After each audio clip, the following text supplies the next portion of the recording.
ଦେଖନ୍ତୁ ଦିଗପହଣ୍ଡିର ଆଇନ ଶୃଙ୍ଖଳା ମାନେ ବାସ୍ତବରେ କହିବାକୁ ଗଲେ ଦିଗପହଣ୍ଡି ହେଉଛି ଗୋଟେ ଶାନ୍ତପ୍ରିୟ ସହର ଏବଂ ଏଠି ଲୋକମାନେ ବହୁତ ଶାନ୍ତପ୍ରିୟ। ଏଠି ଅପରାଧ ପ୍ରବଣର ମାତ୍ରା ଖୁବ୍ କମ୍ ଥିଲା, କିନ୍ତୁ ଧୀରେ ଧୀରେ ଯେହେତୁ ପୁଲିସର ନିଷ୍କ୍ରିୟତା କାରଣରୁ ଅପରାଧୀମାନେ ବର୍ତ୍ତମାନ ସେମାନେ ଖୁଲମଖୁଲା ପୁଲିସକୁ ଚ୍ୟାଲେଞ୍ଜ ଦେଇକରି ସେମାନେ ବିଭିନ୍ନ ପ୍ରକାର ଅପରାଧ ଘଟାଇ ଚାଲିଛନ୍ତି। ଏପରିକି ଯଦି ଦେଖିବା ଆଜି ଝିଅମାନେ ସ୍କୁଲ କଲେଜ ଯିବାରେ ସେମାନଙ୍କୁ ଅସାମାଜିକ ଯୁବକମାନେ ବିଭିନ୍ନ ପ୍ରକାର ହଇରାଣ ହରକତ କରୁଛନ୍ତି, ଯେଉଁଥିପାଇଁ ପୁଲିସର ଯେଉଁ ଫ୍ରିକ୍ୱେଣ୍ଟଲି ପାଟ୍ରୋଲିଂ ହେବା କଥା ପାଟ୍ରୋଲିଂ ହେଉନାହିଁ।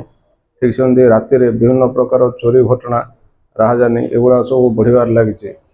ଏପରିକି ଲୋକମାନେ ଧୀରେ ଧୀରେ ଆଉ ଥାନାକୁ ନ ଯିବା ପାଇଁ ଉଚିତ ମନେ କରୁଛନ୍ତି, କାହିଁକିନା ଥାନାକୁ ଗଲେ ମଧ୍ୟ ସେମାନଙ୍କୁ ଉପଯୁକ୍ତ ନ୍ୟାୟ ମିଳିପାରୁନାହିଁ।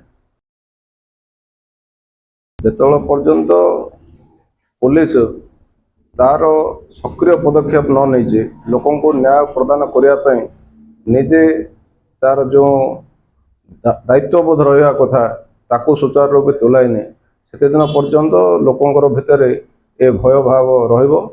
କାହିଁକିନା ସେମାନେ ସିଧାସଳଖ ଭାବରେ ସେମାନେ ଯେଉଁ ଆଇନର ଆଶ୍ରୟ ନେଉଥିଲେ, ବର୍ତ୍ତମାନ ଆଇନର ଆଶ୍ରୟ ନେବା ପାଇଁ ବୋଲି ସେମାନେ ପଛଘୁଞ୍ଚା ଦେଉଛନ୍ତି।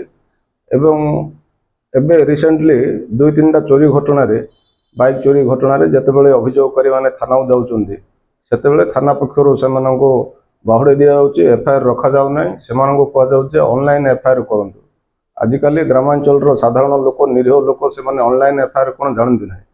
ତେଣୁ ପୁଲିସ ଯଦି ଏଇଭଳି ଭାବରେ ଅଭିଯୋଗକାରୀଙ୍କ ଠାରୁ ଯଦି ଅଭିଯୋଗ ଯଦି ଗ୍ରହଣ ନ କରିବ ତାହେଲେ ସେମାନେ ଆଉ କେଉଁଠିକି ଯିବେ? ଯଦି ପୁଲିସ ପାଖକୁ ନ ଯିବେ ନିଶ୍ଚିତ ଭାବରେ ଅପରାଧ ବଢ଼ିବ ଏବଂ ସେମାନେ ଯେଉଁ ଆସ୍ଥା ରଖିଛନ୍ତି ପୁଲିସ ଉପରେ ନିଶ୍ଚିତ ଭାବରେ ଆସ୍ଥା ହରାଇବେ।